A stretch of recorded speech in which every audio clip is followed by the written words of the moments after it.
Josh at Ken magkasama pala habang sina Pablo, Stel at Justin nasa La Union.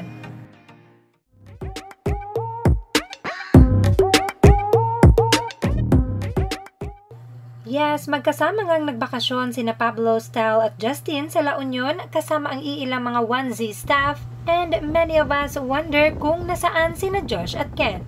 Pero nasagot yan sa latest IG live ng Mahalima. Ayon kay Stel ay hindi sila kumpleto sa La Union dahil magkasama sina Josh at Ken na nanood sa isang car show. At iyan umano ang pinag-uusapan nilang dalawa sa likuran. Musta daw? Huwag na natin pag-usapan yung Elio kasi nakwento ko na yun eh. Tsaka di naman kami complete na eh. Tatlo lang kami pumunta eh. Asa na? Actually, nung nag-Elio kasi kami, busy sila, nasa ano sila, car show. Kaya yung pinag-uusapan nila. Kaya pala may sariling mundo ang Joken dahil may recap ang nangyayari sa car show na pinanood nila. Maganda sana kung may update ang dalawa sa kanilang lakad, but knowing Josh and Ken, madalang talaga sila kung mag-update sa mga personal na gala.